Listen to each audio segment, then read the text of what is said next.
Ya está todo preparado para que este viernes arranque la Semana Santa de Mérida con la visita a las imágenes de la Cofradía de la Sagrada Cena. Las hermandades de la ciudad han preparado un completo programa de actos y cultos para esta edición especial, en la que no se verán pasos en la calle, pero sí en los templos y casas de hermandad. Con motivo del Día Mundial de Concienciación sobre el Autismo, que se celebrará el viernes 2 de abril, la Asociación Emeritea reclama más aulas TEA en los centros escolares y una terapia específica para niños con autismo para evitar que las familias tengan que desplazarse a Badajoz. El Ayuntamiento de Mérida adjudica el contrato para suministrar mascarillas y gel hidroalcohólico semanalmente a los 29 centros escolares de la ciudad por un importe de 222.000 euros. El reparto comenzará el lunes 5 de abril. El Consorcio de la Ciudad Monumental da a conocer el hallazgo de un gran arca de madera, hierro y bronce en la Casa del Mitreo, un tipo de mueble romano de la que quedan pocos ejemplares en el mundo.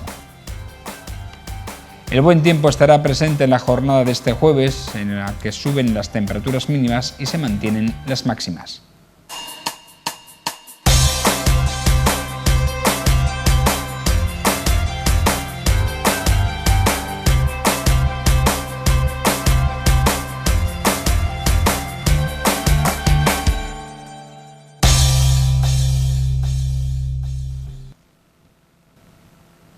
Bienvenidos una jornada más a este tiempo de En la Picota, edición número 1175, correspondiente a este miércoles 24 de marzo, en la que vamos a abordar en primer lugar los temas más importantes que nos deja esta jornada informativa y también analizarlo después con nuestros picoteros de cabecera.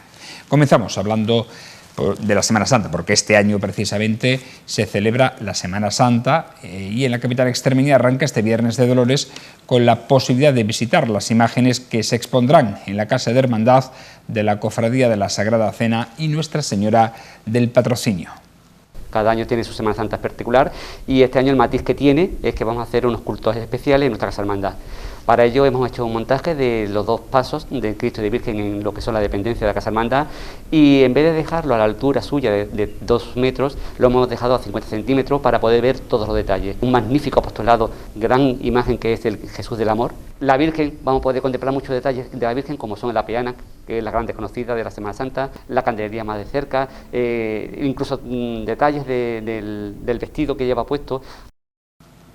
El domingo de Ramos de este año será diferente porque la estación de penitencia se realizará en la Casa de Hermandad. Es una época de preparación, nosotros estamos dentro de una hermandad en la cual todo el año seguimos trabajando. El bicho nos ha condicionado la forma de relacionarnos, pero las ilusiones son las mismas o si cabe más. En concreto en el apartado de vestidor hemos seguido el mismo ritmo de rutina litúrgica que tiene la Virgen, le hemos hecho todos los cambios y ahora la hemos preparado como si fuese a hacer un domingo de Ramos. Lo único que este año los pasos no se van a mover en la calle, pero la hermandad tiene sentimiento de Domingo de Ramos, la hermandad ha hecho sus cultos, el Domingo de Ramos será un día grande para nosotros, haremos nuestra particular estación de penitencia viniendo a nuestra iglesia, rezando con los titulares y estando con ellos en relación y con muchísimas ganas de Semana Santa, no con un sentido negativo, no sentimos pena por no salir, sino que estamos en un sentido positivo porque creemos que la Semana Santa es para vivirla, para disfrutarla y para sacar el aprovechamiento que se pueda sacar este año.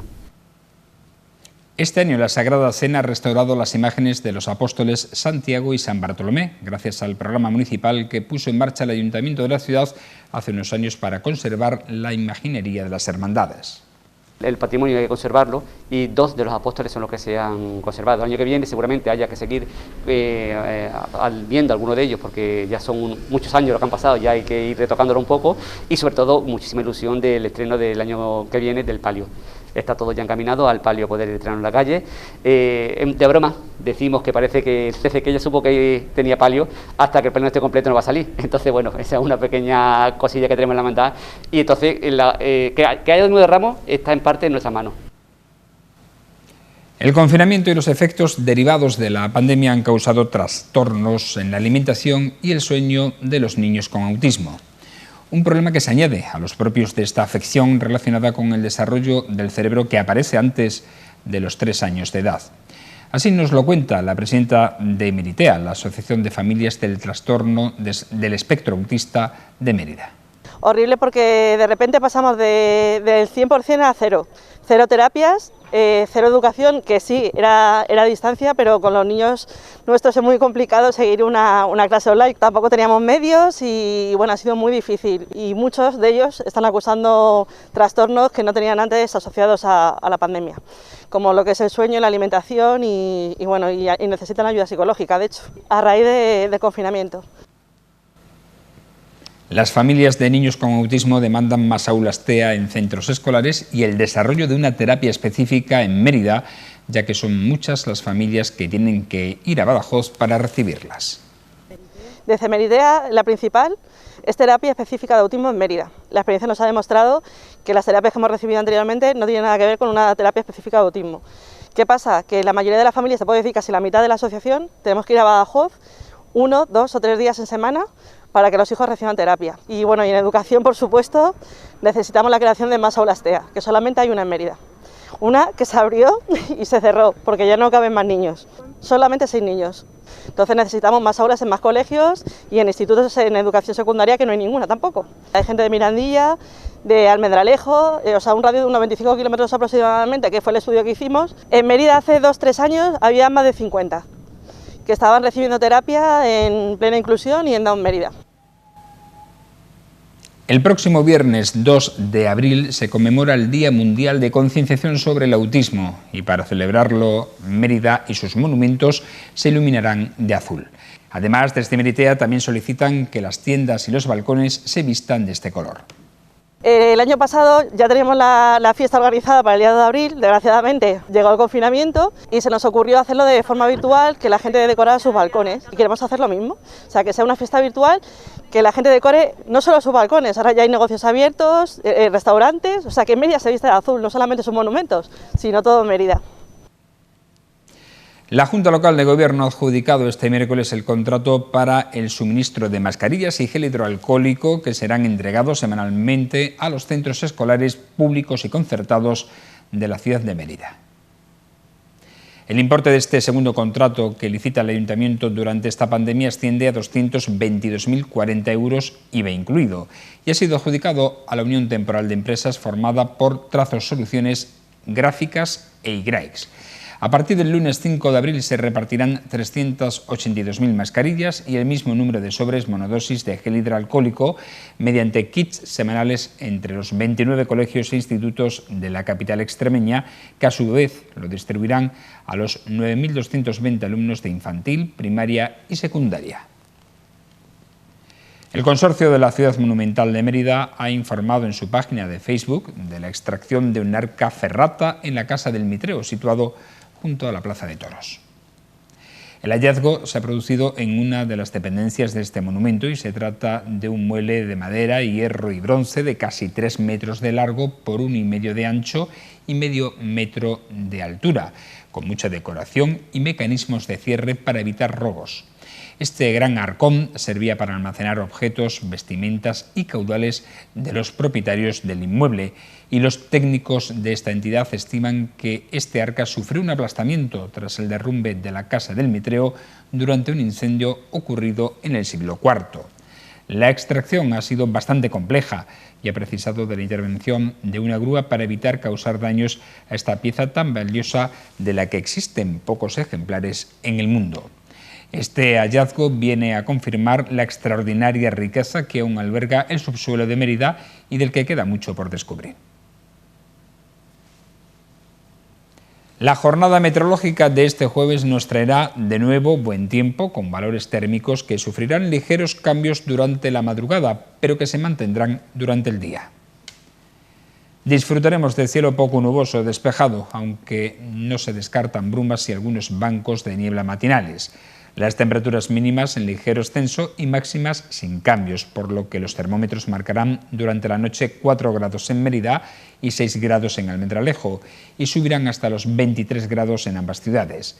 Los vientos serán flojos variables, fijándose de la componente oeste por la tarde. La ministra de Industria, Comercio y Turismo, Reyes Maroto, ha adelantado hoy que en los próximos días la empresa 54Tech anunciará la instalación de una fábrica de baterías asociada a una mina de litio en Extremadura. Y esta mañana también se ha anunciado la construcción de una fábrica de celdas de batería en Badajoz.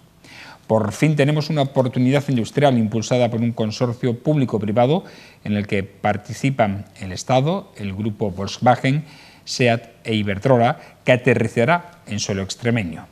Con esta factoría, que ofertará muchos puestos de trabajo, la extracción del litio autóctono se manufacturará aquí también, quedando en nuestra tierra lo que en tantas ocasiones hemos reivindicado en este programa, el valor añadido.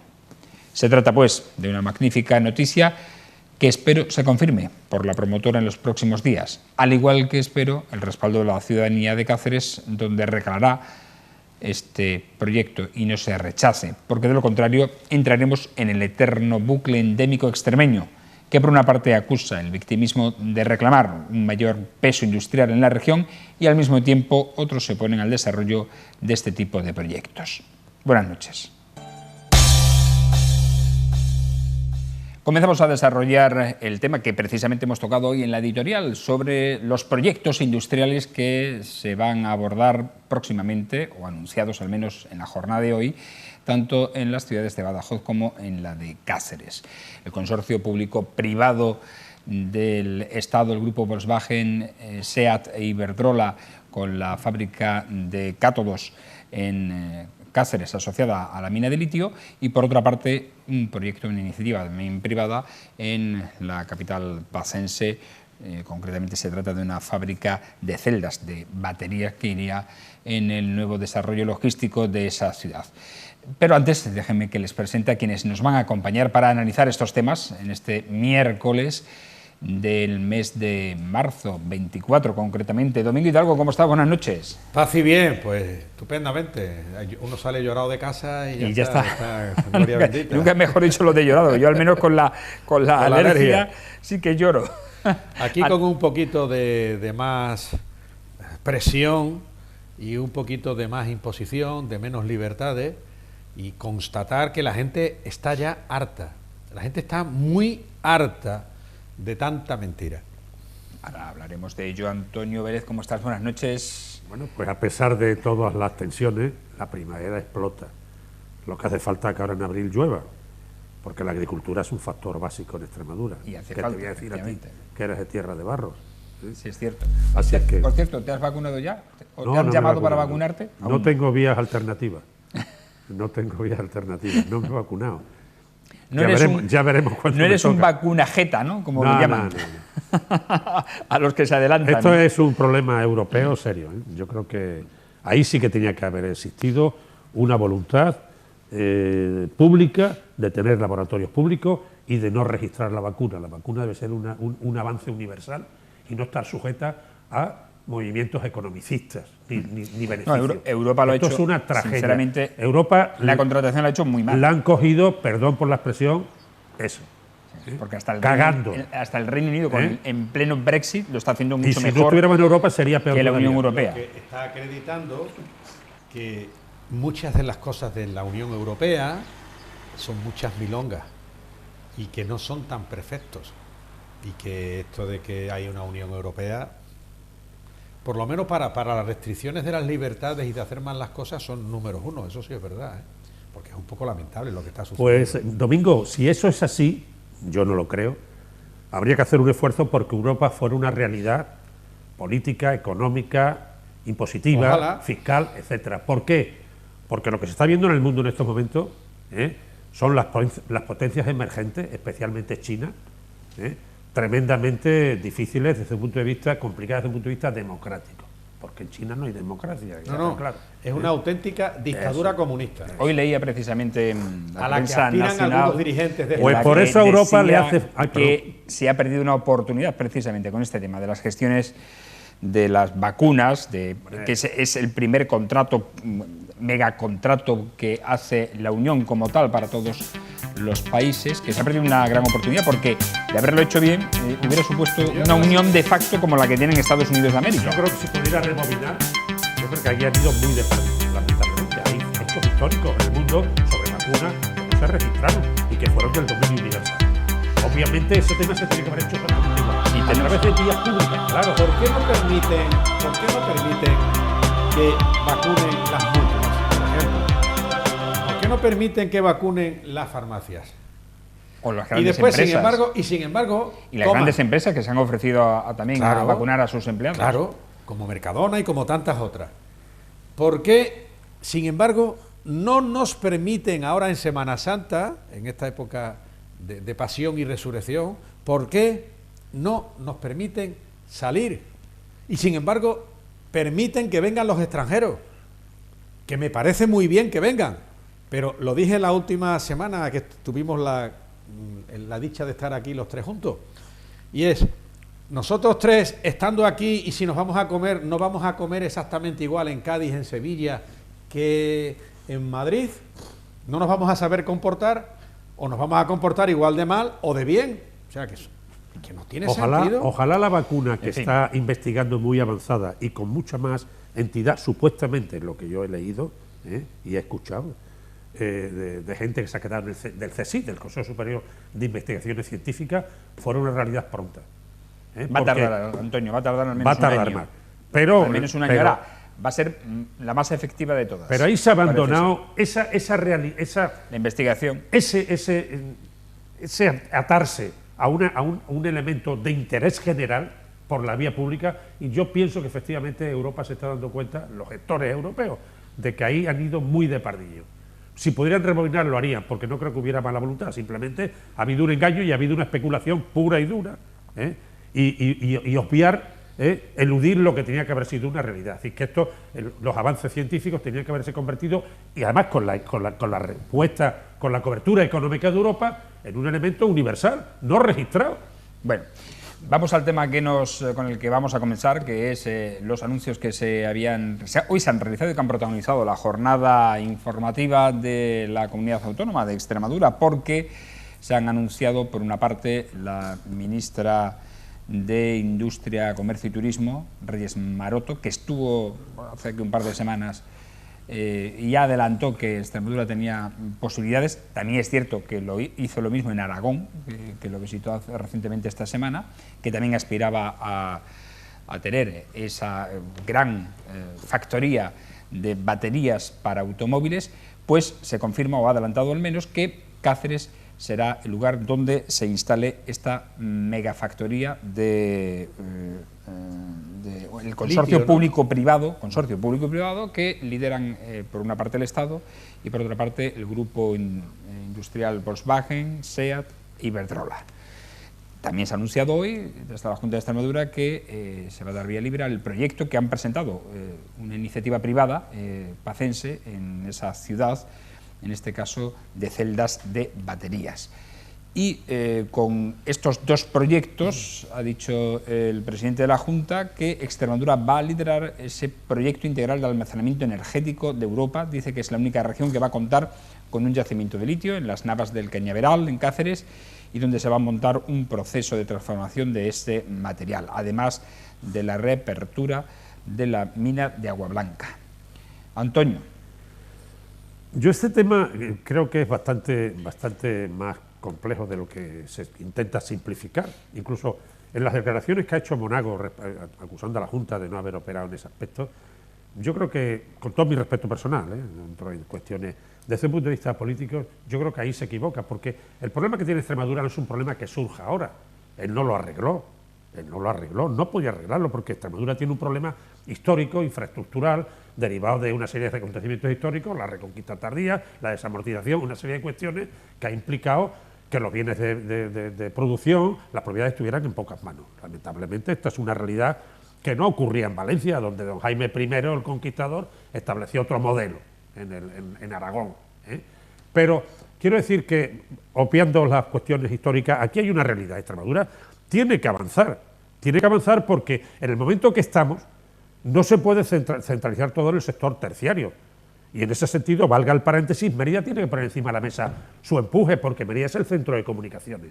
Y Mérida peleó mucho por una realidad que se va a plasmar. Algunos peleamos mucho por una realidad que se va a plasmar, que es el enlace de Lisboa, la salida a Valencia, el eje de Puerto Llano. Quiero decir que Mérida está en un sitio excepcional para ese tema. Pero cerremos paréntesis. Extremadura en su globalidad tiene una problemática, que es el desarrollo, es la estabilidad, es evitar que la gente se vaya. Y eso tiene que viabilizarse por los potenciales endógenos que tiene Extremadura. Extremadura tiene potenciales muy serios, ¿eh? Tú eres de Tierra de Barros, pero es que Extremadura tiene casi 60.000 hectáreas de viñedo registradas legalmente, algo más, y prácticamente el 90% están en Tierra de Barros. Quiero decir que hay un potencial, y no en la producción, ni siquiera, yo lo he dicho aquí públicamente, no en el regadío, sino en los valores añadidos de las producciones y de las diversificaciones y de los procesos industriales, que ahí se está dando. Quiero decir, pero hay otros elementos endógenos, otros potenciales endógenos, aparte de la arqueología meritense, que cuidado, entre comillas, hay que hablar de ella, aparte de Cáceres, aparte del sector de servicios, están los sectores que tienen que mantener la producción. A mí me parece muy bien que todo ese tema vaya adelante, pero hay que se implanten fábricas, vale, dentro de un orden de sostenibilidad. Obviamente, el explotar a cielo descubierto Cáceres, al lado de la ciudad, pues sinceramente a mí me parece la postura de los cacereños y del alcalde adecuada. ¿Por qué? Porque para sacar una extracción mínima de litio no se puede tener otra fórmula más que la explotación a cielo abierto, no con galerías, como se hizo en Asturias con el carbón, como se hizo en otros lugares, que aquí se podría hacer si se activara desde una vía pública. Cuidado, que no hay que plantear que los sectores básicos tengan que estar en esta guerra de beneficio y de ultraliberalismo, porque por ahí vamos al caos, ¿Y qué quiero decir con esto? Pues muy sencillo, que la posibilidad de explotar nuestros potenciales endógenos hay que viabilizarla. Y un potencial endógeno es el geológico minero, la minería. ¿Cuál es el potencial minero? Eso es lo primero que tenemos que evaluar, y hay vías para hacerlo. Nosotros tenemos todo lo que es el archivo de Sosbaina, del Museo de Geología, que no está debidamente utilizado, y sobre ese tema hay que jugar a cuáles son los potenciales mineros que hay en Extremadura, que no son solamente litio, que son muchos. Aquí hubo un momento que el wolframio, el tungsteno, fue un elemento de gestión, de actividad impresionante. Extremadura es una potencia. Claro, Extremadura es una potencia porque está en un eje que coincide con la zona atlántica de América, de toda América, y que es el Paleozoico, básicamente, y que está muy bien estudiado por Hernández Pacheco, don Eduardo, que ha sido el científico más grande de cada Extremadura en toda su historia. Extremadura de los conquistadores, hombres humanistas, pero no científicos. O Sosbaina, en el tiempo que estuvo aquí, don Vicente, que propició el Museo de Geología que estaba en la casa de Fernández López. Sobre esos elementos hay que estudiar el potencial que hay aquí de minería. Segundo, ver las fórmulas legales que puedan permitir que en un sistema federal prácticamente que tenemos, la autonomía tenga capacidad de decisión también. No tengamos las opciones que hay de tener grandes concesiones mineras sine die. Esto es una cuestión que hay, pero básicamente hay que analizar el potencial geológico que tiene Extremadura, que es muchísimo, y a partir de ahí establecer un reto, porque el momento históricamente es muy importante. No vamos a resolver todo poniendo paneles en los Iberdrola. Yo siempre he creído que tenía que haber una pública eléctrica, pero sí vamos a plantear debemos de plantear la posibilidad de evaluar los potenciales endógenos que tenemos en el conjunto geológico minero, básicamente. Bueno, veremos si no ocurre con este proyecto, digo el de Cáceres, el de Badajoz no tiene ese problema, pero el de Cáceres, lo mismo que ha ocurrido con otros proyectos industriales, lo que yo he dado, o lo que he denominado el bucle endémico extremeño, que por una parte estamos deseando de que se industrialice la región y por otra haya quienes se oponen a ello, ¿no? Al mismo tiempo. Yo creo que temas de café, de conversación, de tertulia, de bien queda, es ¿no? No es la primera vez que estamos hablando de los titulares periodísticos, que se va a instalar no sé qué industria, ahora parece ser que es esta fábrica de baterías, con lo del litio, tal cual. Pero Extremadura, y llevamos añitos aquí ya en esta tertulia, y llevamos ya con el nefando y desastroso sistema autonómico que impera en la nación española, Extremadura sigue siendo el furgón de cola de la nación española en términos de desarrollo y en cualquier termómetro que tengamos. Y de las regiones de Europa, pues naturalmente más para atrás. Es que estamos a base de titulares periodísticos nada más, y nos están comiendo el tarro, porque aquí ¿cuánto tiempo hemos echado aquí con la azucarera? Que era inmediata. Si esto empezó todo se han cachondeado de nosotros y se siguen riendo de nosotros. A ver si nos convencemos. Los extremeños no significamos nada. Política, social y económicamente, Extremadura no significa nada. Y va a seguir sin significar nada. En el conjunto nacional, te refieres. En el conjunto de la nación española, naturalmente. Es que aquí, es que con el AVE, ¿cuánto tiempo llevamos con el AVE? Si aquí parecía que había que poner apeaderos de AVE en cada cabecera de comarca.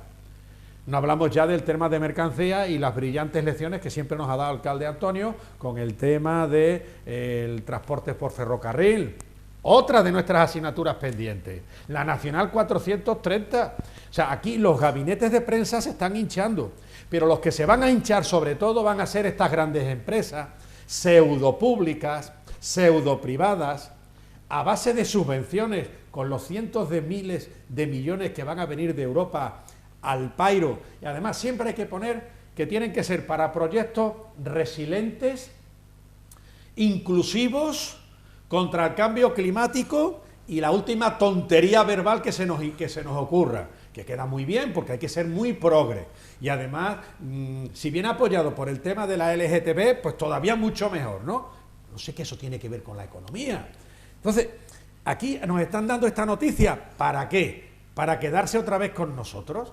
Y sin embargo, ¿cómo está Extremadura? Pues como siempre, Cáceres picado con Badajoz, Mérida picado con no sé quién, Mérida aplastada, Mérida totalmente, bueno, porque aquí se nos van a ir y bastante pronto quizás la universidad. Alcalde, parece ser que está la cosa así. Y nosotros, pues mira, otra de gamba. Y a seguir viviendo de los subsidios. Es curioso porque, pues mira, esto está muy de actualidad. Y este último fin de semana en el país han venido un amplio reportaje sobre el tema del latifundismo, la agricultura, y lo que es la demanda de alimentos en un mundo que tiene como elemento claro buscar los mayores factores de sostenibilidad o de limitar el calentamiento global. Sí, no voy a decir que ir a solucionar con una panacea de hoy a mañana, porque el tema es muy complicado, pero cada vez están siendo más fuerte todo el enjuiciamiento de esa realidad. Y concretamente la cuestión alimentaria va a ser un factor muy importante porque el crecimiento mundial es brutal. En consecuencia, Extremadura tiene un sitio muy importante, porque el potencial productivo que tiene todo el espacio de vegas, ya sabemos que el Guadiana riega las vegas de esta provincia, pero de su zona, que es de Extremadura, pero que en Cáceres el Tajo, por ejemplo, no está utilizado en regadío, es el Alagón y el Jerte y otros ríos de la zona de Coria, de Plasencia y tal. Pero ese potencial va a ser muy fuerte, tremendamente fuerte. Parece una tontería. ¿Cómo se implicaría Extremadura en esa realidad? Cuando el problema estructural sigue estando ahí. Las grandes fincas se han dedicado a ganaderías taurinas o a salidas de recursos de constructores o de actores, lo que sea. Es decir, pero la realidad social de un territorio con 40 y tantos mil kilómetros cuadrados, con 4 millones y pico de hectáreas y un potencial de riego, es muy fuerte, y por ahí hay que trabajar. Yo voy a decir una cosa, una tontería. Hay una realidad histórica que fue el ferrocarril Talavera-Villanueva, que iba por Logrosán, iba hacia Talavera. Y el Tajo tiene en ese que es un río que no riega, turbina, básicamente, Cedillo o la presa en Oriol, tal, ahí en Alcántara, una brutalidad de presa. No riega a Valdecañas, porque Valdecañas es irregable, todas aquellas son suelos sin perfiles, pero sí es un potencial de agua muy importante que podía pasar al Guadiana. ¿Cómo se puede hacer un trasvase del Tajo al Guadiana? Lo tiene registrado Juan Benet, el escritor. Juan Benet, el de Rumosas Lanzas, Volverás a Región, Juan Benet, un personaje excepcional que murió, era ingeniero de caminos, y Juan Benet tiene registrado un trasvase del Tajo al Guadiana, desde la presa de Azután, cerca de Talavera, en la estación de Calera y Chozas, Santa Quiteria, que hubo minas, hasta la presa de García Sola, 50 kilómetros. ¿Por qué vía?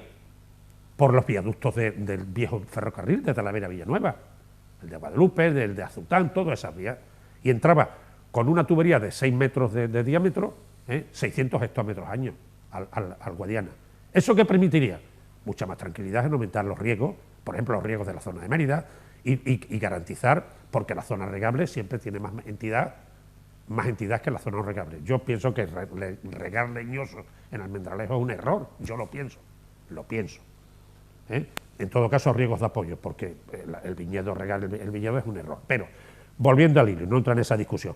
El potencial que podríamos tener de traspasar del Tajo al Guadiana, que es factible por un trayecto mínimo de 50 kilómetros por cuencas de río y por viaductos del viejo ferrocarril, que se empezó con la dictadura de Miguel Primo Rivera en el año veintitantos, es factible. Es factible traspasar a la cuenca del Guadiana y aumentar las zonas regables. Las zonas regables aquí son muy importantes desde un punto de vista sostenible.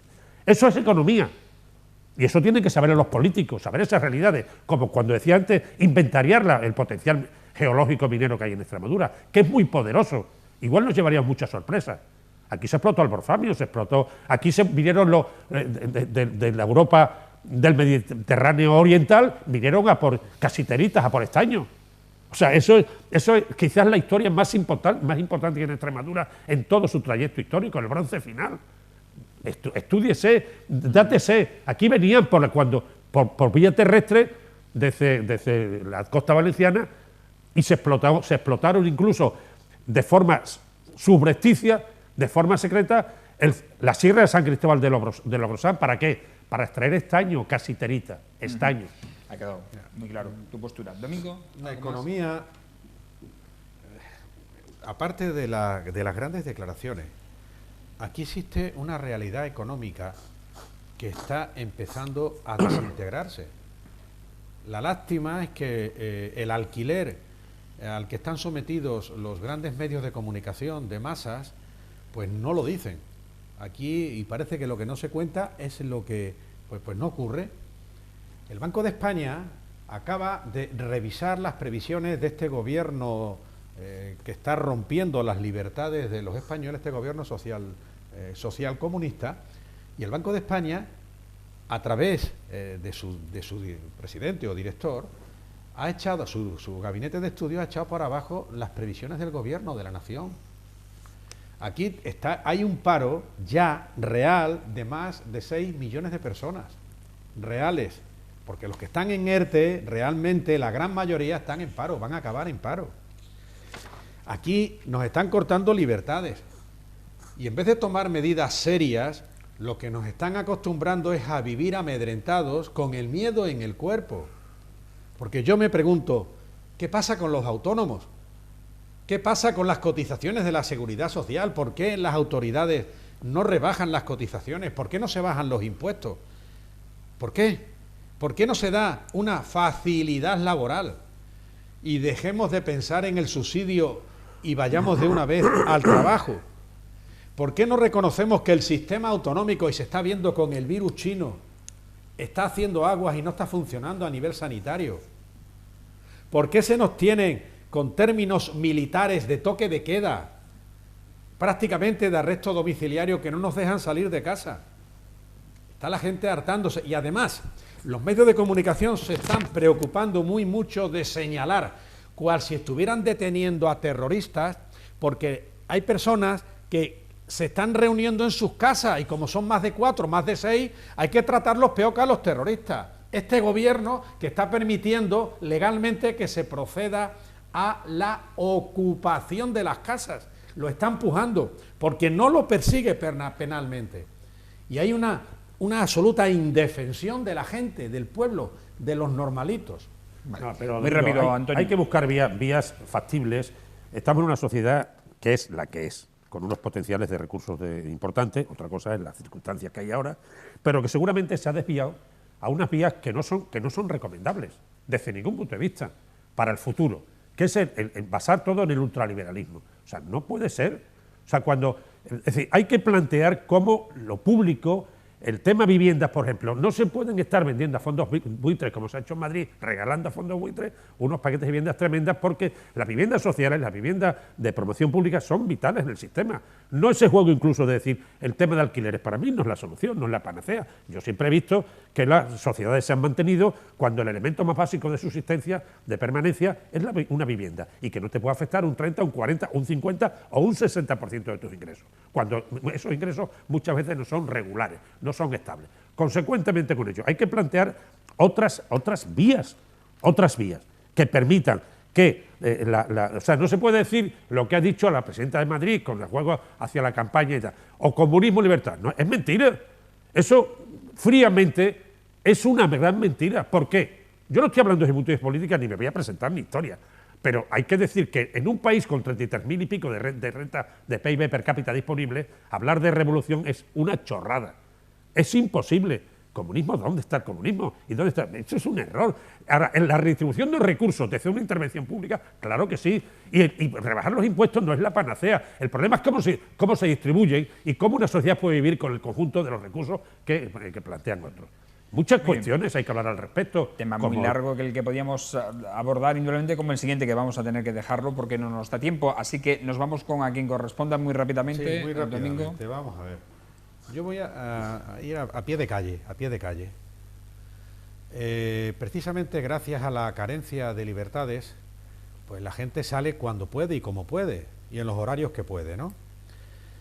Y el tema de la isla hay que solucionarlo un poquito, no porque va mucha gente y me parece formidable, Y precisamente por eso pueden crearse algún tipo de problemas de convivencia a la hora de cruzarse, a la hora de no cruzarse. Es decir, yo creo que ahí la policía local debe hacer comprobaciones y debe estar encima del cumplimiento de las ordenanzas. Y si porque está masificada la isla. Pero que me parece formidable. Y la gente que vaya como quiera por la isla, en el sentido de andar, a correr, pero el que va en bicicleta debe ir respetando. Eso no es un circuito de bicicleta para ir a toda pastilla.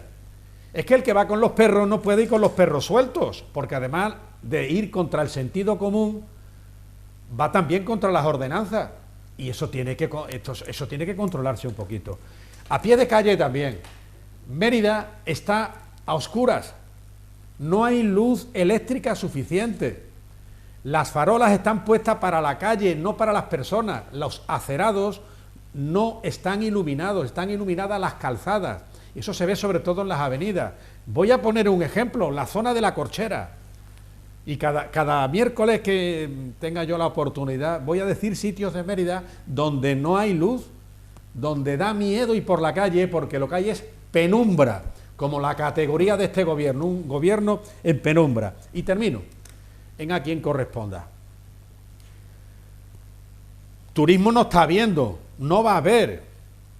Hay aparcamientos de los apartamentos turísticos que están reservados para los apartamentos turísticos que no se utilizan, porque si no vienen turistas no aparcan coches, y si no pueden venir turistas porque nos tienen aquí confinados y los cierres perimetrales y todos esos términos militares de campos de concentración, que es a lo que estamos llegando, pues bien se le ha podido ocurrir al ayuntamiento tomar la medida de decir, los aparcamientos de los apartamentos turísticos que están reservados en los sitios más clave, esos aparcamientos quedan libres, a cambio de que naturalmente lo que se le está cobrando de impuestos por la reserva de esas plazas de aparcamiento, si son 6 meses abiertos y que no puede aparcar nadie, y que aparque la gente porque no hay turismo, pues se les rebaje del impuesto que están pagando.